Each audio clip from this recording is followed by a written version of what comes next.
Amigos queridos,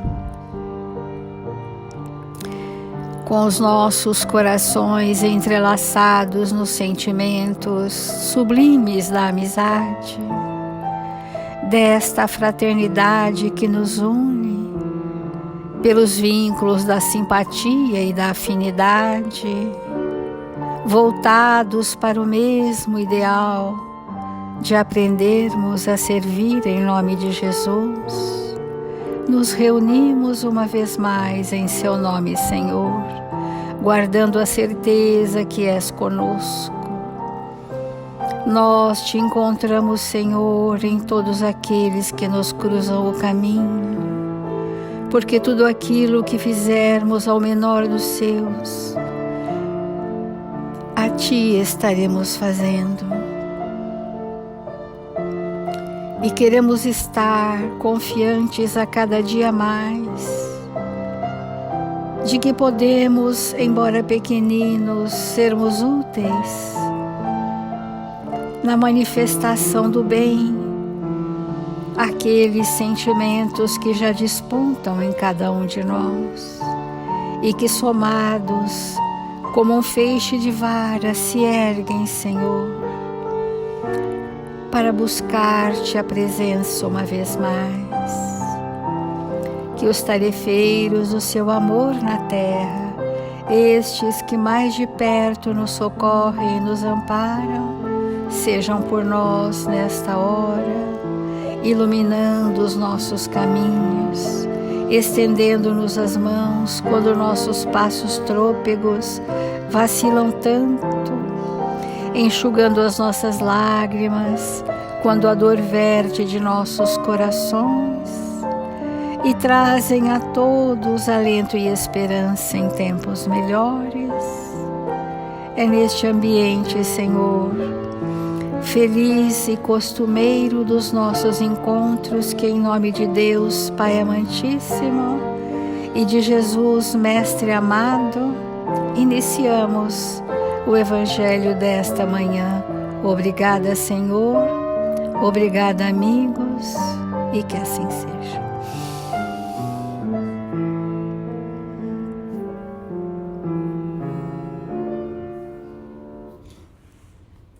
Do Evangelho segundo o Espiritismo, o capítulo Não coloqueis a candeia sob o alqueire.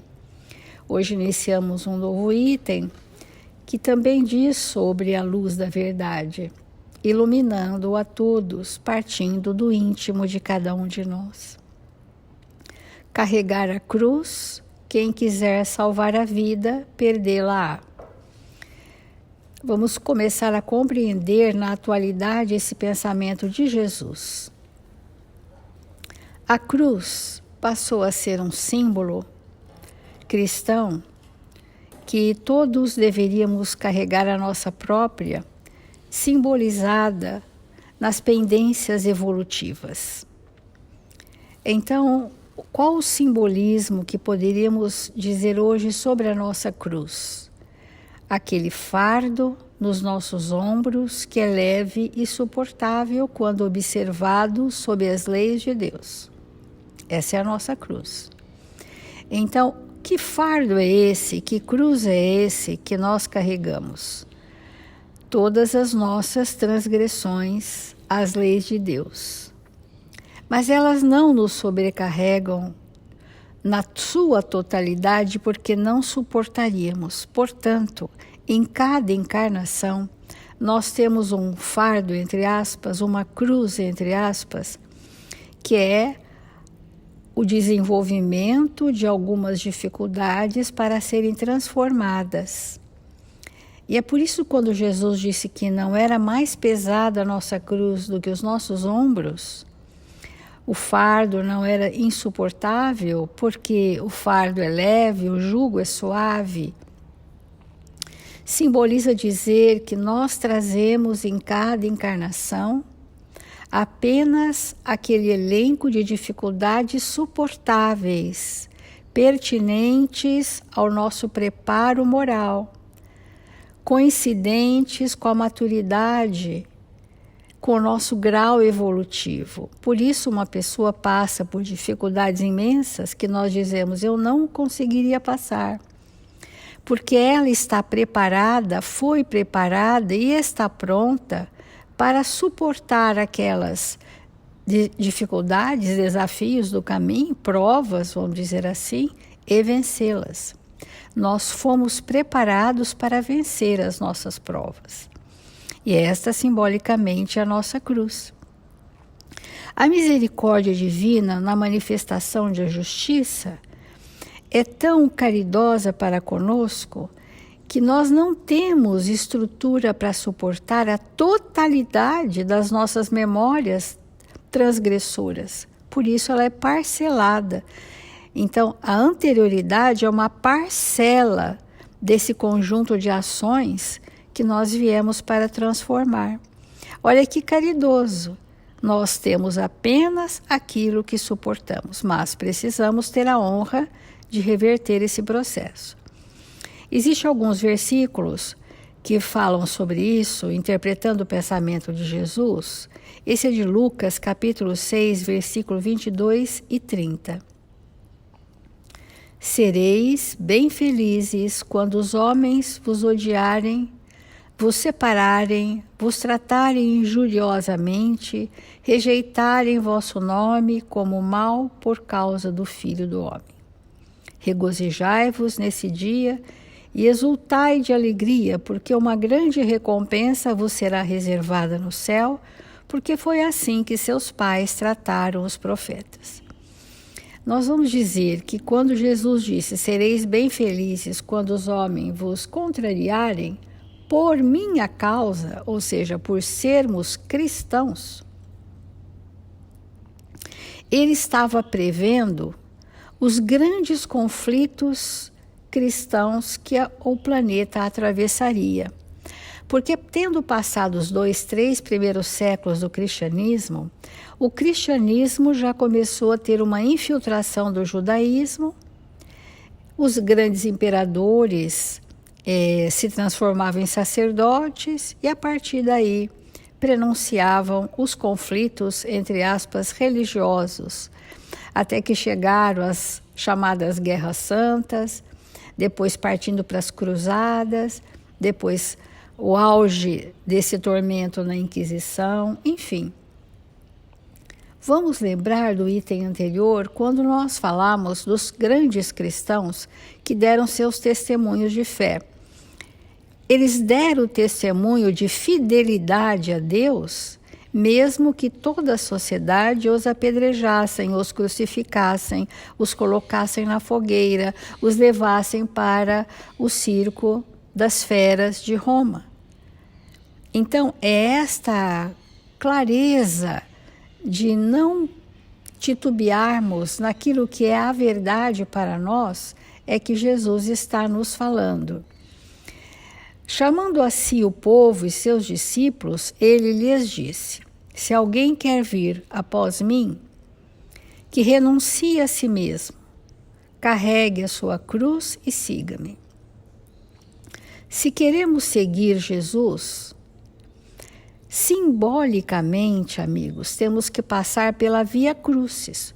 Jesus passou pela Via Crucis simbólica para dizer que a cristificação era necessário para nós e que não chegaríamos à cristificação sem simbolicamente a crucificação. As nossas cruzes, entre aspas, no simbolismo atávico daquela época, significa que ninguém de nós chegará à perfeição sem termos vencido as nossas dificuldades. Às vezes, de forma sacrificial, que são as nossas expiações. Então, se alguém quer vir após mim, renuncie a si mesmo. Porque no momento de renunciar a si mesmo é o momento em que passaremos pela porta estreita.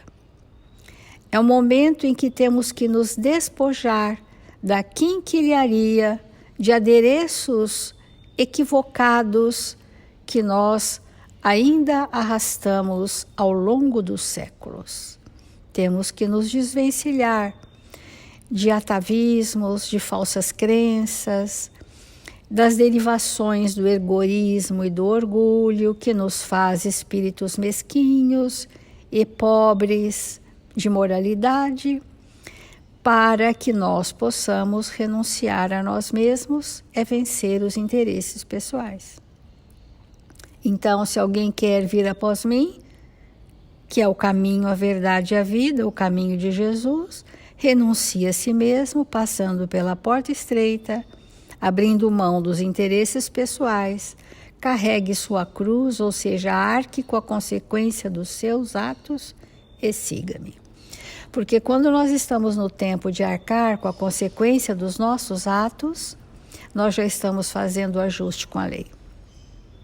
Então, porque aquele que quiser salvar a si mesmo, se ajustando com a lei e reparando, se perderá. E aquele que se perder por amor a mim, o Evangelho se salvará. Salvar, aquele que quiser salvar a si mesmo é dar prioridade aos meus interesses pessoais, aquilo que é bom para mim, mas nem sempre é o bem, mas é bom para mim. Esse que quer salvar a si mesmo, vence no mundo e adquire os poderes do mundo. E aquele que quer salvar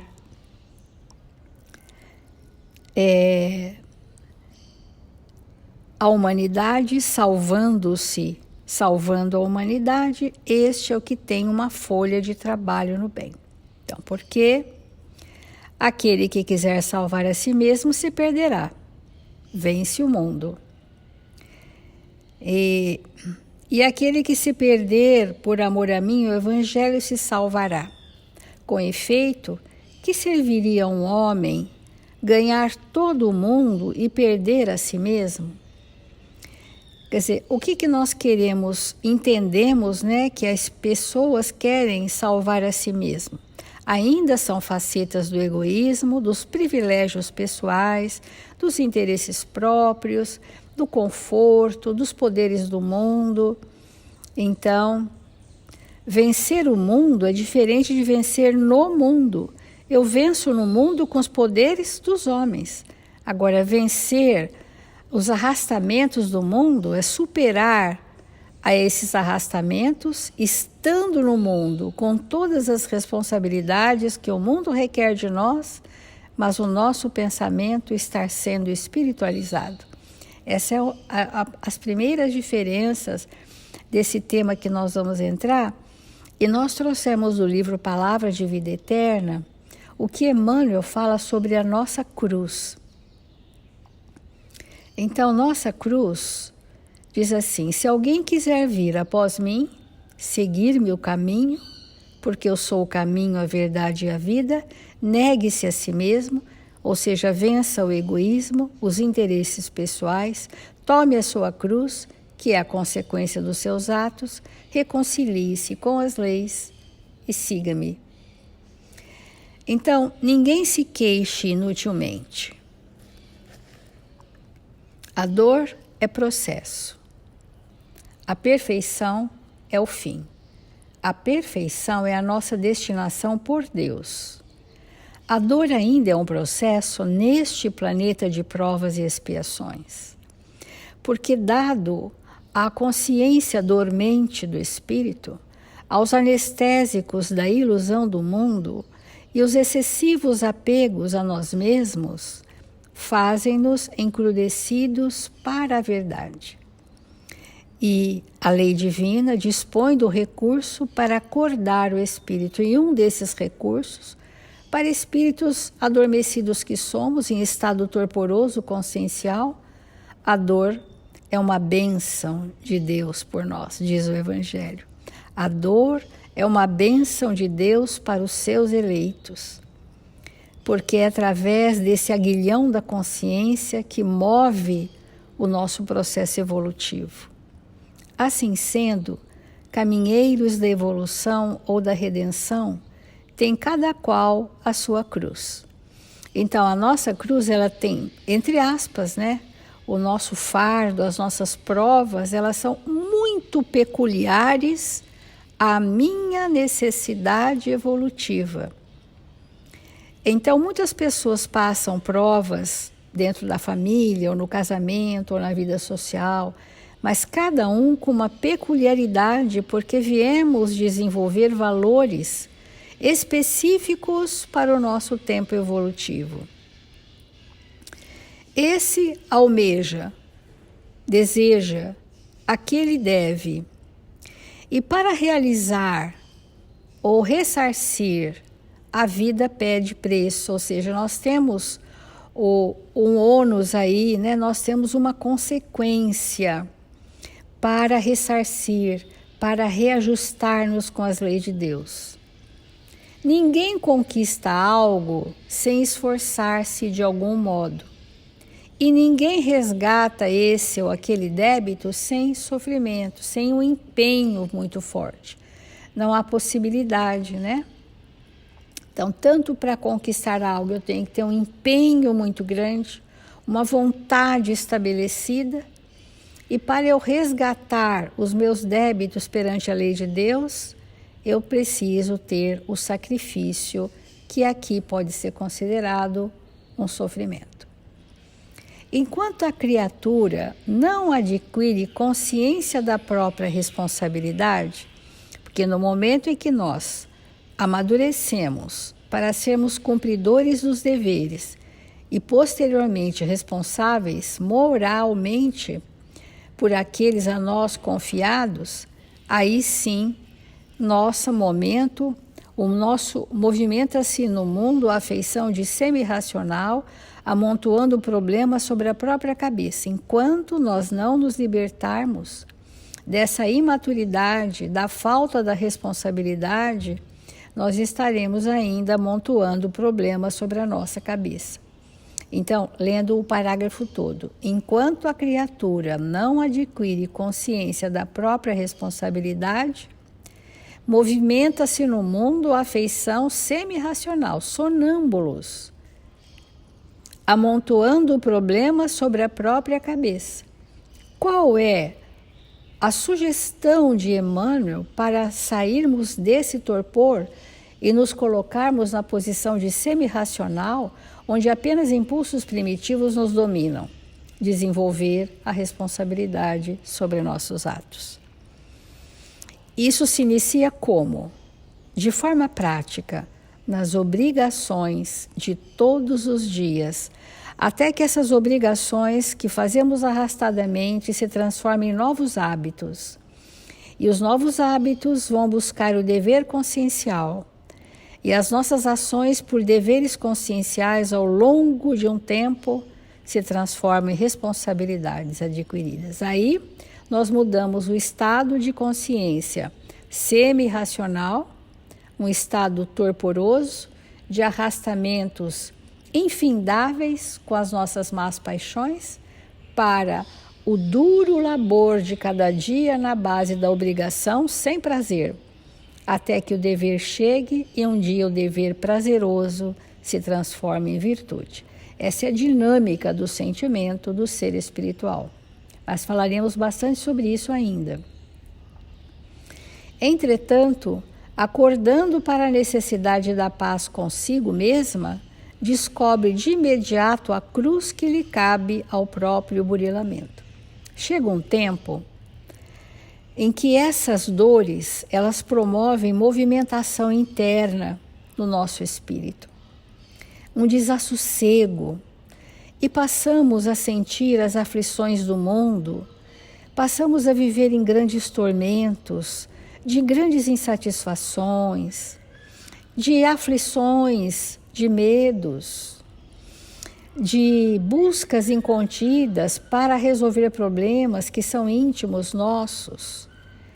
Chega um momento que eu começo a ter a necessidade da paz comigo mesmo.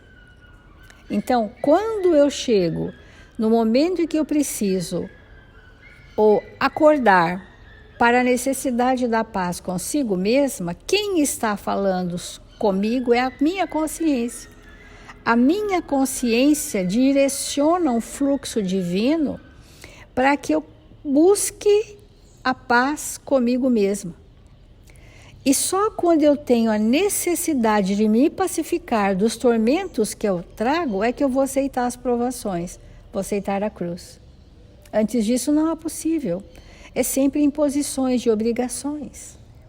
Então, quando a minha consciência sinaliza para mim a necessidade de paz, porque eu vou enlouquecer de tantos tormentos, paz comigo mesma, eu descubro de imediato a cruz que me cabe ao próprio burilamento. Ou, traduzindo, eu descubro e aceito as injunções da reencarnação para o meu próprio burilamento.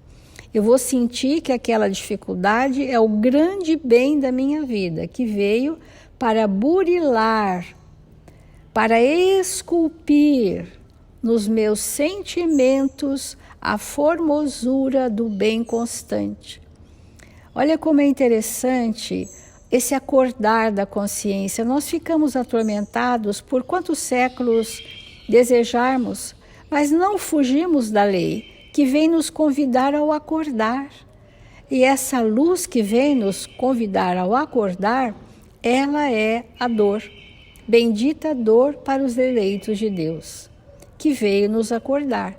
Até que a gente então sinta a necessidade da paz para vencer o tormento e passamos a ter uma certa aceitação de que aquela injunção reencarnatória é para o meu burilamento que vai gerar paz de consciência. Encarnados e desencarnados, jungidos à Terra, vinculam-se todos ao mesmo impositivo de progresso e resgate. A faixa evolutiva que nós estamos, de espíritos muito imperfeitos, mas é muito imperfeitos, nos faz semelhantes nas nossas dores, nas nossas dificuldades. Mas cada um de nós tem uma peculiaridade que é própria da sua natureza íntima, da sua individualidade. Então, vinculamos-nos todos ao mesmo impositivo de progresso e resgate, mas cada qual de nós num tema. Então aqui Emmanuel diz assim: no círculo carnal, enquanto encarnados, a cruz, provações, é a dificuldade orgânica para muitos, o degrau social, a desigualdade social, o parente infeliz, etc. Então, as provas são dificuldades dessa natureza, dores, doenças difíceis, a desigualdade social, o parente infeliz, enquanto estamos no plano carnal. Quando estamos no plano espiritual, é a vergonha do defeito íntimo não vencido que eu procurei esconder de todos e adiar a resolução. Então, no plano espiritual, é a vergonha do defeito íntimo não vencido, a expiação da culpa e o débito não pago. Então, olha a diferença. Na vida reencarnada, nós nos queixamos de doenças, dificuldades sociais, relacionamentos infelizes. No mundo espiritual, é nós com a nossa consciência. Não é com o parente infeliz, não é com a doença orgânica. É a vergonha, a nossa consciência sinalizando a vergonha do defeito íntimo que eu não venci, a expiação da culpa que eu não reparei, o débito não pago que eu não ajustei com a lei. São situações de dor, amigos, diferentes. O que nós sofremos enquanto encarnados é um pouco diferente do que sofremos quando desencarnados. Embora hoje nós já podemos dizer que mesmo encarnados, nós já podemos ter a vergonha do defeito não vencido e do débito não ressarcido. Hoje nós podemos já ter essa percepção de consciência. Tenhamos, pois, a coragem precisa de seguir o Senhor em nosso anseio de ressurreição e vitória. Para isso, porém, não nos esqueçamos de que será preciso olvidar o egoísmo inquistante e tomar nossa cruz. Todas as formas de convites que a vida nos traz para o nosso progresso é um estímulo a vencermos o egoísmo. E essa coragem vem do estado de lucidez. Nós já sabemos, não podemos alegar ignorância, que estejamos resolutos, empenhados para sermos a cada dia mais pacificados e então felizes. Vamos fazer a prece para encerrar.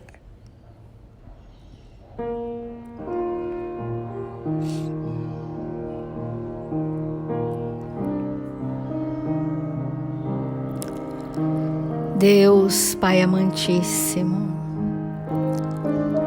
nós nos curvamos, Senhor, diante da grandeza do Seu amor que nos conduz.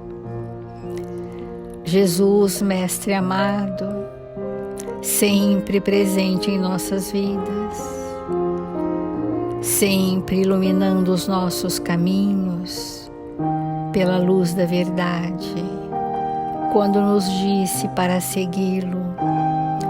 Ao segui-lo, estamos pisando nas suas pegadas, estamos fortalecidos pelo seu amor e amparados pela sua misericórdia. Socorre, Senhor, a humanidade da terra, aos nossos irmãos que necessitam da fagulha luminosa do bem e da verdade para sairmos da cegueira espiritual. Que nos sintamos felizes e regozijados, Senhor, por termos vencido mais um dia ou mais uma hora em nossas vidas, mais um instante de vigilância, mais um segundo de perseverança. Que este empenho legítimo de cada um de nós, de cada dia, de toda hora, de todo o tempo, se reverta em construções felizes, mobilizando os nossos melhores sentimentos, para que as nossas potencialidades divinas se expandam e sejamos uns pelos outros. Que a luz da candeia alumie os nossos ambientes íntimos. Que a luz da verdade toque os nossos corações e que, unificados pelos sentimentos fortes da verdade e do amor, seguiremos resolutos, Senhor. Assim, amigos queridos, com alegria e paz em nossos corações, encerramos o Evangelho desta manhã. Obrigada, Senhor Jesus. Obrigada, amigos queridos, e que assim seja.